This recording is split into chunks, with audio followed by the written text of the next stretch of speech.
Eu ainda consigo sentir o cheiro do café requentado, aquele aroma forte que mistura cansaço e urgência, junto com o pó fino que o vento espalhava pelo set.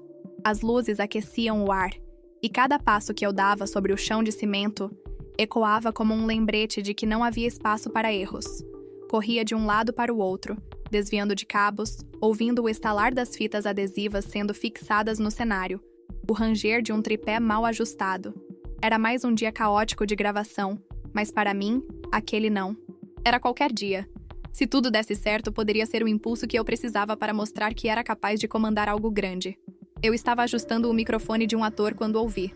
Um estalo seco, cortante, como o rompimento de um galho pesado. Me virei, e no alto, vi o refletor principal se desprender. Ele caiu com um movimento lento e cruel, como se desafiasse a gravidade apenas para prolongar o momento do impacto. Meus pés travaram, e eu só consegui prender a respiração. O som do ar, deslocado pelo peso metálico, me arrepiou. Então senti um puxão no pulso. Forte. Decisivo. Um braço me arrancou da rota da queda, e o refletor se espatifou no chão, espalhando estilhaços e faíscas, o cheiro de metal queimado se misturando ao pó. Quando recuperei o equilíbrio, vi quem tinha me segurado.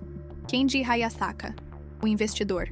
O homem de terno impecável que atravessara o set mais cedo com a expressão de quem estava acima de todos. Seu olhar, frio e calculista minutos antes, agora tinha algo que eu não soube nomear de imediato. Preocupação? Ele soltou meu pulso devagar, como se devolvesse um objeto frágil ao lugar, e voltou a se recompor. Antes que eu pudesse agradecer ou entender, o celular dele vibrou, e ele se afastou para atender. O murmúrio da equipe cresceu ao meu redor. Alguns cochichavam sobre como ele me salvara, outros já previam as manchetes que poderiam sair dali. E não estavam errados. Meu celular vibrou no bolso. Uma mensagem anônima. Sem assunto, sem assinatura. Só um link e uma frase. Se vocês mentirem hoje, eu solto o original.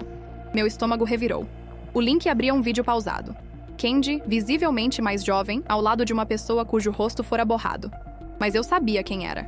Aquilo não deveria estar circulando. Não agora. No canto do set, o pessoal do jurídico chegava apressado, carregando pastas e computadores. Fui chamada para uma reunião emergencial. Dentro da sala improvisada, o ar era frio, cheirava a plástico e papel recém-impresso. A advogada leu rápido, como quem queria encerrar logo. Cogestão executiva do set pelo Sr. Kenji Hayasaka. Não havia discussão. Assinei com a caneta que riscava o papel como se gravasse minha sentença. Quando saí, ele estava parado no corredor, o celular ainda na mão, os ombros retos, como se nada tivesse acontecido. Mas havia uma tensão diferente no ar, densa, quase palpável. Ele me olhou e disse apenas: "A partir de agora, trabalharemos juntos." Não era uma proposta, era uma ordem. Do lado de fora, vi, pelas frestas das cortinas pretas, o aglomerado de fotógrafos no portão, as lentes como olhos famintos. No meu bolso, a mensagem ainda pulsava, fria, ameaçadora. Eu sabia que estava no centro de algo que ia muito além de um simples acidente no set. E pela primeira vez naquele dia, senti que talvez não tivesse escolha. O corredor cheirava a carpete úmido e tinta recente quando deixei a sala do jurídico com a caneta ainda quente na ponta dos dedos. O papel do aditivo pesava mais do que deveria, dentro da pasta, como se carregasse uma decisão que eu não tomei. O barulho do set filtrava-se pelas portas. Um mar de vozes, passos, o zumbido dos refletores recuperando a temperatura, e por baixo de tudo, a vibração fantasma da mensagem anônima que parecia não parar mesmo depois de lida. Eu evitava olhar para o celular porque cada notificação me lembrava que agora havia um mundo inteiro interessado em me traduzir em manchetes. A assessoria correu atrás de mim distribuindo instruções com cheiro de hortelã do spray bucal. Evitar adjetivos. Não confirmar nem negar. Pivote para segurança e responsabilidade social. Sorrir sem mostrar os dentes. Eu assenti como quem aprende uma coreografia tarde demais. Encontrei Kenji no final do corredor, encostado numa parede clara que devolvia a luz fria do teto para o rosto dele, criando sombras precisas sob os olhos. Ele perguntou se eu estava pronta e eu disse que nunca estive, mas que toparia do mesmo jeito.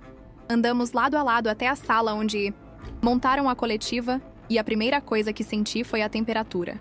Um frio de ar-condicionado mal regulado que fazia o couro da poltrona ranger e a pele do braço arrepios. As câmeras ocupavam metade do espaço como animais enormes de olhos de vidro, e os microfones, cobertos por espumas coloridas, formavam um buquê agressivo no centro da mesa. Eu conseguia distinguir cheiros separados: o plástico novo do backdrop, o calor das lâmpadas de LED, o perfume amadeirado do terno de alguém sentado. Atrás, um fio de ozônio que vinha dos cabos. Sentei com a coluna reta e os dedos entrelaçados para não trair tremor. Antes que a primeira pergunta fosse feita, a assessora encostou no meu ombro e sussurrou que a narrativa estava definida. O acidente foi contido graças a protocolos. A equipe está segura. E sobre o salvamento, que agradecemos a pronta ação do Sr. Hayasaka. E seguimos focados no projeto. Eu pensei em dizer que alguém soltara um refletor mal fixado, que a pressa come pedaços de...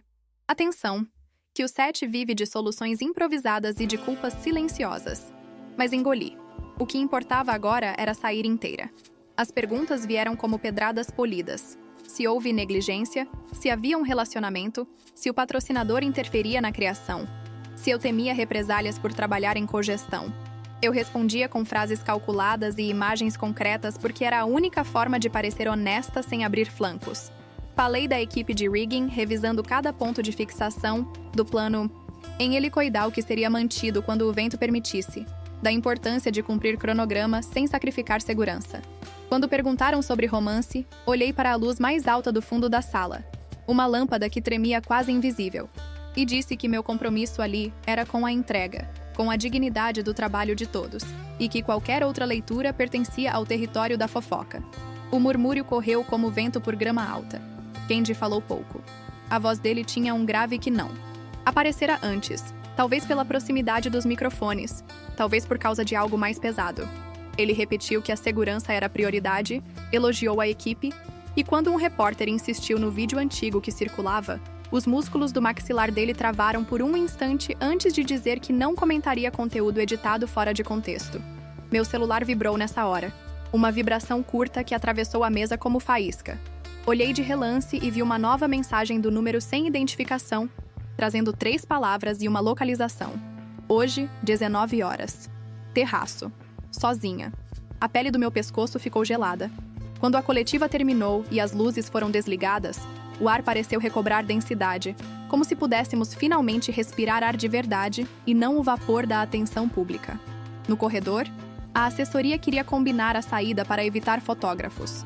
Mas eu pedi 2 minutos. Kendi ficou, e por um segundo o ruído ao redor se dissolveu. Perguntei se ele sabia quem estava por trás do vídeo. Ele respirou fundo, como quem decide se vai pular. Disse que tinha suspeitas e que não me envolveria nisso. Eu disse que já estava envolvida desde o momento em que alguém usou meu nome como isca. Ele contra-argumentou que me salvar do refletor não deveria ter me puxado para o resto.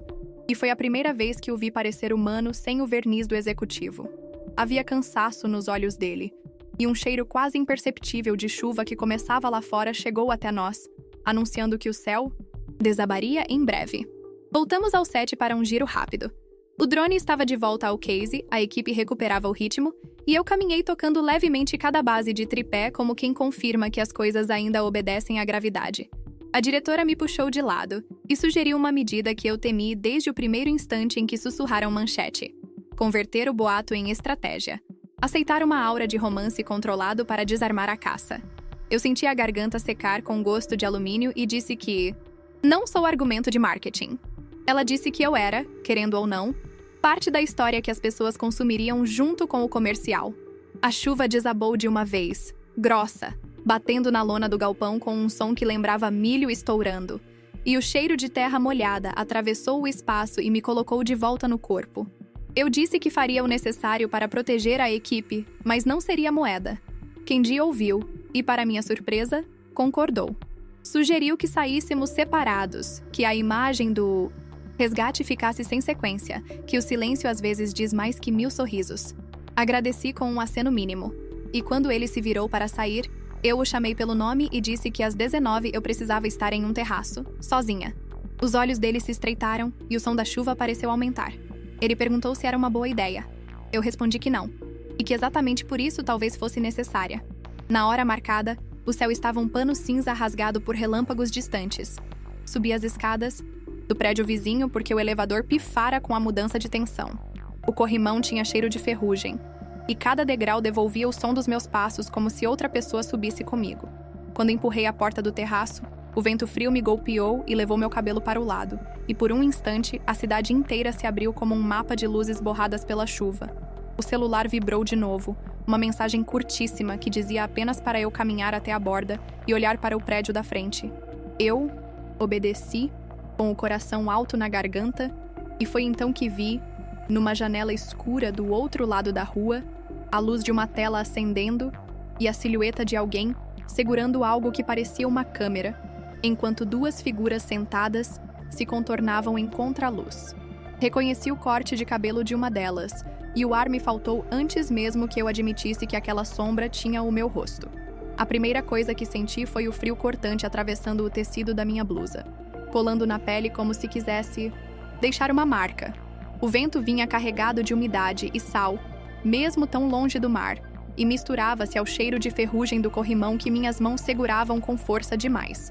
As luzes da cidade piscavam sob a chuva, criando manchas douradas e vermelhas sobre o asfalto molhado, como se tudo estivesse sendo visto através de lágrimas. Eu sabia que não deveria estar ali, mas cada passo dado até o terraço parecia inevitável, como se fosse parte de um roteiro que alguém já tinha escrito para mim sem que eu tivesse assinado. A janela no prédio da frente continuava acesa, um retângulo de luz pálida cortando a noite. A silhueta junto à tela mexia-se lentamente, e mesmo à distância, havia algo de ameaçador naquele gesto contido, quase cuidadoso, de segurar o que parecia ser uma câmera. O foco dela estava fixo em mim, e eu podia sentir esse peso, como se a lente fosse um par de olhos que me conheciam bem demais. Ao lado, duas figuras sentadas em cadeiras baixas, conversando ou esperando. O contraluz delineava apenas contornos, mas bastou um movimento de cabeça para eu reconhecer. O corte de cabelo, o modo de inclinar o corpo, era eu. Ou melhor, uma versão minha que não estava ali naquele momento, mas que alguém tinha registrado e guardado para usar agora. O estômago embrulhou e a garganta secou com um gosto metálico, como se eu tivesse mordido sangue. A chuva engrossou, batendo no concreto do terraço com um som áspero, e cada gota que escorria pelo meu rosto parecia mais um lembrete de que eu estava exposta. Tentei imaginar como aquela imagem tinha sido capturada, quando, por quem. Pensei em todos os lugares onde já trabalhei, nos corredores mal iluminados, nas festas de encerramento de filmagem, nos bastidores onde a confiança é uma moeda frágil. O vídeo anônimo que recebi mais cedo agora parecia só a primeira peça de algo muito maior. O celular vibrou na minha mão. A mensagem dizia: "Agora você sabe que não controla a própria história." Não havia número, não havia assinatura. Só aquela sentença crua que gelou minha espinha. Eu respirei fundo, mas o ar veio curto, denso, como se cada molécula carregasse o peso do que significava estar ali sendo observada. Olhei de novo para a janela, e a luz se apagou. O retângulo pálido desapareceu, deixando apenas a escuridão sólida do prédio. Não havia mais movimento, mas eu sabia que não estava sozinha, e não era pelo vento que rondava o terraço. Desci as escadas devagar, sentindo o som dos meus passos ecoando e se misturando com outro, mais suave, que parecia me seguir 1 ou 2 degraus atrás. A cada curva do lance de escada, eu me forçava a não olhar para trás. Ao chegar ao último piso, empurrei a porta com força demais, e o corredor estreito devolveu um ar abafado e morno que contrastava com o frio da rua. Meu coração ainda batia no ritmo da chuva lá fora. Candy estava encostado na parede oposta, como se estivesse ali há tempo suficiente para se tornar parte da sombra. O olhar dele subiu do chão até o meu rosto, analisando cada detalhe, e ele não perguntou o que tinha acontecido. Apenas disse: "Alguém quer que você sinta medo antes de reagir." Aquilo não era uma teoria, era uma constatação. Eu me encostei na parede, tentando recuperar a respiração, e perguntei se ele já tinha passado por algo assim. Ele desviou os olhos, e o silêncio foi mais revelador do que qualquer resposta. De repente, percebi que não se tratava apenas de mim. Se alguém estava disposto a criar uma armadilha tão precisa, então Candy, o set, a produção inteira, todos eram peças no mesmo tabuleiro. E de algum modo, eu já estava no centro dele. A madrugada chegou como uma névoa pesada, grudando nas paredes e no pensamento. Eu não dormi. Permaneci sentada no sofá do meu pequeno apartamento, com as luzes apagadas e a cidade lá fora pulsando em amarelo e vermelho, enquanto o vídeo que vi do outro lado da rua se repetia dentro da minha cabeça como uma projeção teimosa. O barulho distante de sirenes cortava o silêncio, misturado ao ronco constante da chuva que se recusava a ir embora. O cheiro de poeira molhada subia do tapete, e cada vez que eu fechava os olhos, a imagem daquela janela acesa voltava com força. Meu celular estava sobre a mesa, virado para baixo. Eu não queria encarar a tela. Cada vibração parecia o prenúncio de mais uma ameaça, mais uma peça sendo colocada no jogo de alguém que eu não conhecia. Quando finalmente criei coragem para olhar, havia apenas uma notificação de mensagem de Candy. Amanhã, 8 da manhã, temos que falar sobre controle. Curto, direto, quase autoritário. Na manhã seguinte, o ar estava frio e o céu de um cinza espesso que parecia pesar sobre os prédios. Cheguei ao estúdio cedo demais, antes mesmo do pessoal do figurino. O eco dos meus passos pelo corredor vazio me deu uma sensação estranha, como se cada parede estivesse prestando atenção. O café recém-passado trazia um cheiro mais acolhedor, mas nada conseguia quebrar a tensão que eu carregava desde a noite anterior. Candy me esperava em uma das salas de reunião de vidro, sentado com a postura perfeita, as mãos unidas sobre a mesa e um tablet ligado com documentos que eu não conseguia ler de onde estava. Ele me olhou por cima da borda dos óculos e, antes que eu dissesse qualquer coisa, começou a falar sobre segurança. Não a do set. A minha. Perguntou se eu confiava em todos da minha equipe. Disse que não era a primeira vez que via um projeto virar alvo de chantagem. E que, geralmente, a fissura começa dentro, por alguém que tem acesso demais e nada a perder. Enquanto ele falava, eu prestava atenção mais no tom do que nas palavras. Havia algo de pessoal ali, como se ele não estivesse apenas descrevendo um cenário, mas lembrando de um próprio desastre. A luz fria da manhã entrava pela janela e recortava seu rosto em metades. Uma tranquila, outra tensa. Eu contei sobre a mensagem anônima, sobre a janela iluminada, sobre a figura que parecia ser eu. Ele não demonstrou surpresa. Apenas disse: eles querem te desestabilizar. Se conseguirem, o próximo passo é te isolar. O som de vozes começou a preencher o corredor, sinal de que a equipe chegava. Candy desligou o tablet, levantou-se e colocou a mão no bolso do paletó. Antes de sair, olhou para mim e disse: vamos descobrir quem é. Mas, até lá, você precisa decidir o que está disposta a perder. Fiquei sozinha na sala, encarando meu reflexo no vidro. O rosto parecia mais pálido do que de costume, os olhos mais fundos. Lá, fora, o set ganhava vida, com risadas, passos apressados e o clique dos equipamentos sendo preparados. Mas para mim, algo já tinha mudado. Não era apenas sobre concluir aquele trabalho. Era sobre entender em que momento minha vida se transformou em um campo minado, e como cada passo errado poderia ser o último seguro que eu desse. O dia avançou como se cada hora fosse uma cena longa demais, cheia de ruídos no fundo e diálogos que não pertenciam à história principal. O set estava agitado, mas havia uma camada de silêncio sob o barulho. Um tipo de cuidado que não existia antes. Todos pareciam medir as palavras, como se soubessem que algo acontecia nos bastidores e não queriam se comprometer. O cheiro de madeira cortada do novo cenário misturava-se ao perfume doce do figurino recém-lavado, criando uma atmosfera que, em outro momento, poderia ser reconfortante. Hoje, era só mais um lembrete de que cada detalhe estava sob observação. Passei a manhã toda ajustando tomadas, revisando cronogramas e me forçando a parecer normal. Cada vez que virava, sentia que havia alguém olhando, mas não conseguia encontrar o foco exato desses olhos. Era como se a ameaça da noite anterior tivesse impregnado o ar, me tornando consciente demais do som das botas no piso de cimento, do clique distante de uma câmera que eu não via, do eco breve das minhas próprias palavras. No meio da tarde, Candy apareceu ao meu lado sem fazer barulho, como se tivesse surgido da sombra de um refletor. Ele trouxe um pendrive pequeno, preto, que colocou na minha mão sem explicar. Assista sozinha, disse antes de voltar a falar com um dos técnicos de som, como se nada tivesse acontecido. Guardei no bolso, sentindo o peso leve demais para o tamanho do impacto que imaginava. Esperei até o final das gravações para me isolar na sala de edição. O ar lá dentro era frio e cheirava a pó de equipamento antigo. Conectei o pendrive e abri o único arquivo.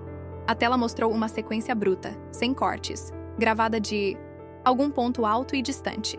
Eu estava ali, vestindo a mesma blusa que usava 2 dias antes, conversando com um assistente. Pela imagem, não havia nada demais, até que percebi o reflexo em uma janela atrás de mim. Nele, outra figura, parada, me observando. Não estava na cena, não fazia parte da equipe. Um corte invisível na realidade. Assisti várias vezes, pausando no momento exato em que aquele vulto se mexia. A posição, a distância, a forma como a cabeça inclinava para o lado. Havia algo familiar, mas não o suficiente para nomear. O áudio de fundo tinha chiados, ruídos de vento, mas em certo ponto captou uma frase baixa, quase engolida. Ela ainda não sabe. Meu estômago se fechou e as mãos ficaram frias. Quando saí da sala, o corredor estava vazio, exceto por Kendi encostado na porta, como se soubesse que eu demoraria exatamente aquele tempo. Ele não perguntou o que achei, e eu não perguntei como conseguiu a gravação. Apenas trocamos um olhar rápido, pesado, e seguimos andando, em silêncio até a saída. A chuva tinha parado, mas o cheiro de asfalto molhado permanecia.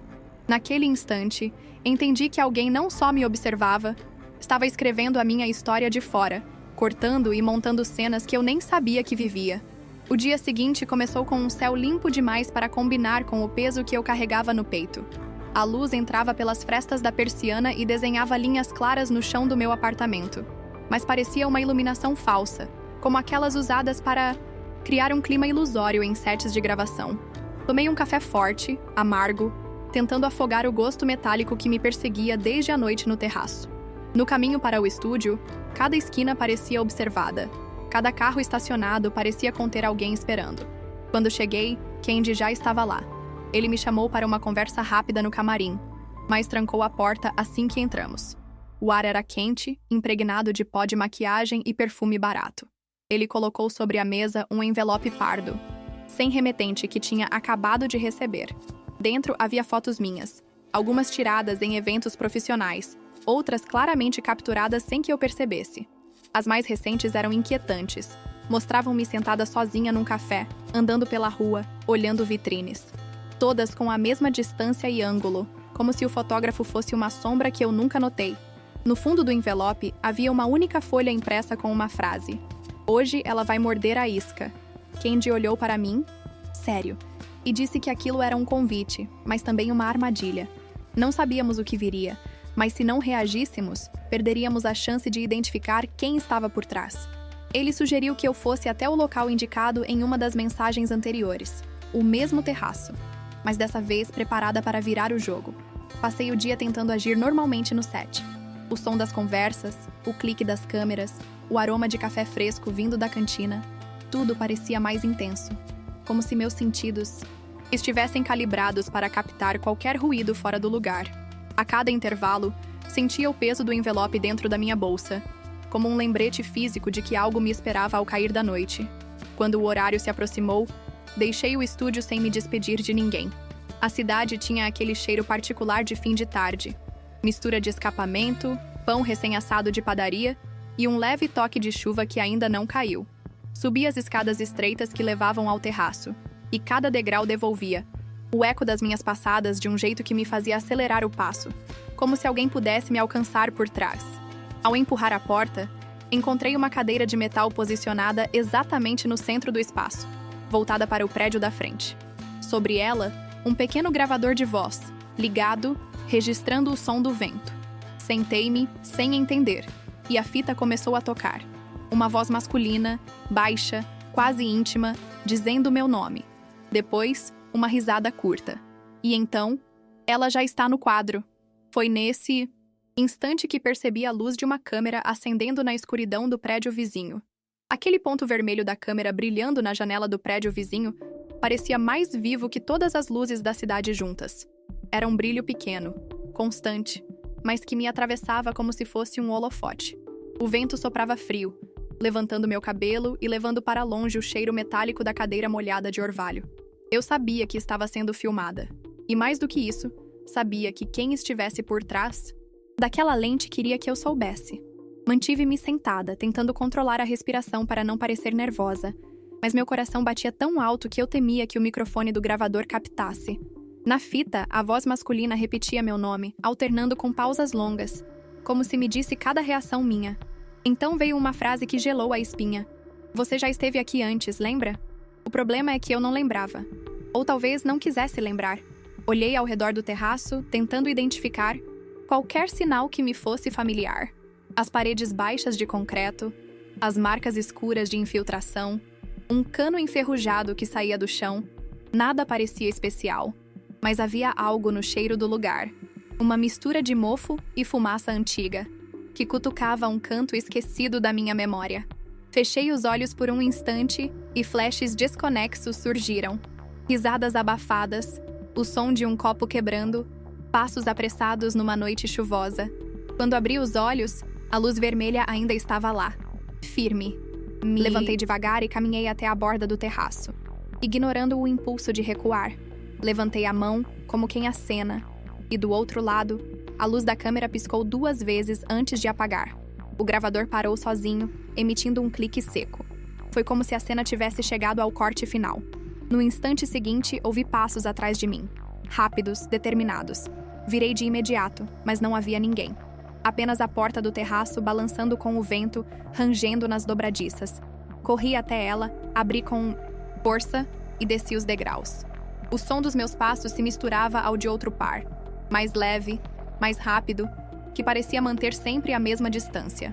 Ao chegar ao último lance de escada, vi uma sombra atravessar o corredor e desaparecer por uma porta lateral. Segui, mas quando alcancei o ponto, encontrei apenas um bilhete colado na parede, escrito à mão. Falta pouco. A letra era inclinada, precisa, como se tivesse sido desenhada com paciência. Voltei para a rua com o bilhete na mão. O ar estava pesado, cheirando a chuva prestes a cair, e a iluminação amarelada dos postes parecia mais fraca que o normal. No bolso, meu celular vibrou. Uma mensagem de Kenji. Seja o que for, não vá sozinha da próxima vez. Eu olhei para o bilhete e pensei que talvez já fosse tarde para esse conselho. Passei a noite revirando o bilhete entre os dedos, sentindo a textura levemente áspera do papel, como se tivesse sido arrancado de um caderno antigo. A frase curta, falta pouco, parecia mais um sussurro do que uma ameaça, mas a simplicidade dela carregava um peso insuportável. Pouco pra quê? Pouco até quando? No silêncio do meu apartamento, o som da rua distante se misturava ao tic-tac do relógio da cozinha, cada segundo lembrando que o tempo estava correndo para algo que eu ainda não sabia nomear. De manhã, fui para o estúdio antes do resto da equipe. O corredor estava vazio, o ar parado, e cada passo ecoava como se a própria estrutura do prédio me observasse passar. Kenji já me esperava na sala de reunião de vidro, com uma expressão mais séria do que de costume.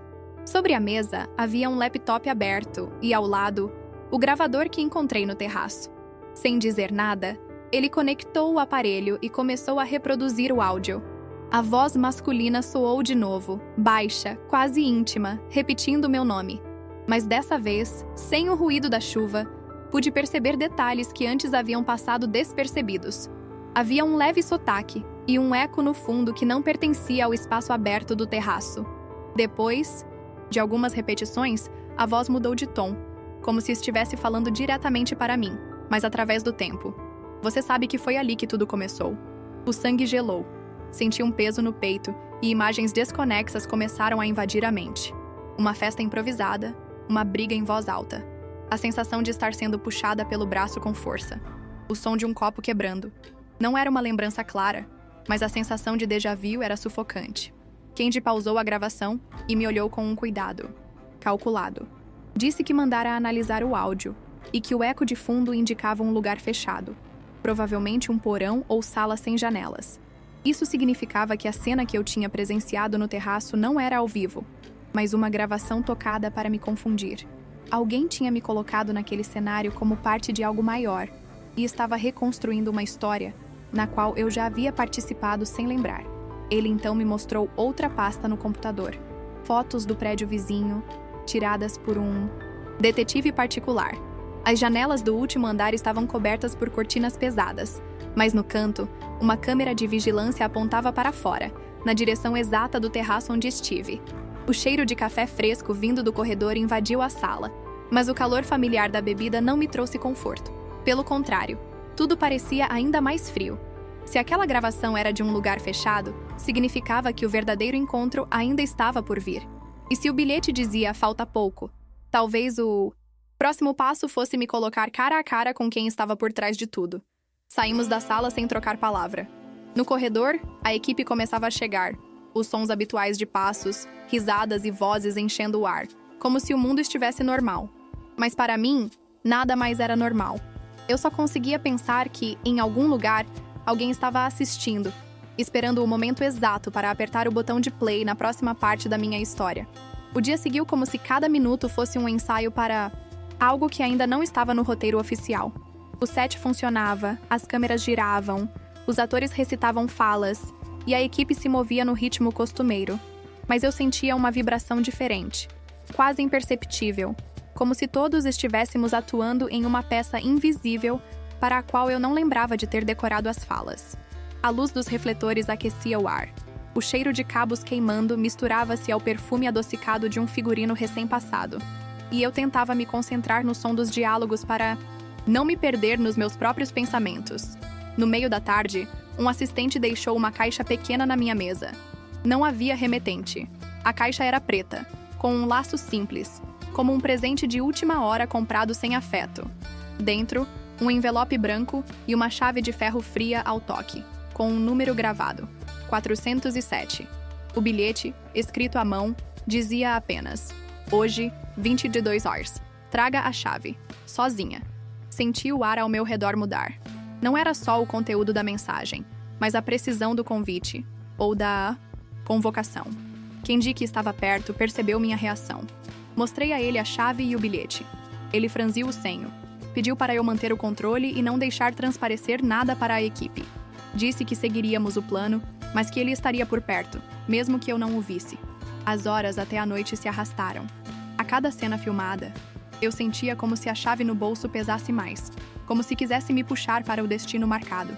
Quando o set finalmente se esvaziou, o silêncio tomou conta do galpão. Apenas alguns técnicos permaneciam recolhendo equipamentos, o som distante do metal contra metal ecoando no espaço vazio. Às 21h45, deixei o estúdio. A noite estava limpa, o ar fresco carregando o cheiro distante de gasolina e comida de rua. O endereço no bilhete me levou até um hotel antigo, de fachada gasta e iluminação amarela fraca. No balcão, não havia ninguém. Peguei o elevador, que subiu lentamente, rangendo a cada andar. No quarto 407, a fechadura girou com facilidade. A luz estava apagada, mas uma luminária no canto projetava um feixe suave, revelando uma poltrona virada de costas para a porta.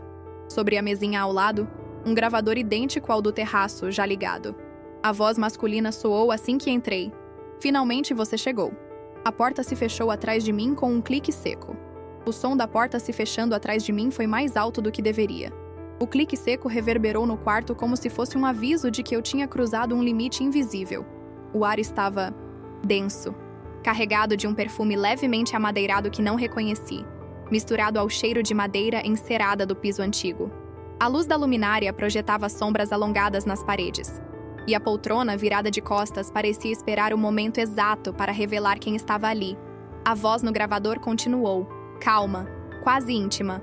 Você não lembra, mas eu sempre estive aqui. As palavras se arrastavam, e a cada pausa, o som ambiente do quarto, o leve zumbido do ar-condicionado, o estalar ocasional, da madeira, parecia ficar mais alto. Caminhei até a mesinha, mantendo os olhos na poltrona. O gravador repetiu meu nome, e dessa vez, algo na entonação fez meu coração acelerar. Era familiar, mas eu não conseguia situar de onde. Quando toquei no braço da poltrona, ela girou lentamente. Estava vazia. Um arrepio subiu pela minha nuca. Olhei ao redor e percebi que havia um espelho grande na parede oposta, refletindo não apenas o quarto, mas a porta atrás de mim. E no reflexo, vi o vulto de uma pessoa parada exatamente onde eu estava um segundo antes. Virei rápido, mas o espaço estava vazio. O único som era o gravador, que agora dizia: falta pouco. De repente, uma nova voz surgiu, não vinda do gravador, mas do próprio quarto. Na verdade, acabou. Era Kendi, parado na porta, segurando uma pasta preta.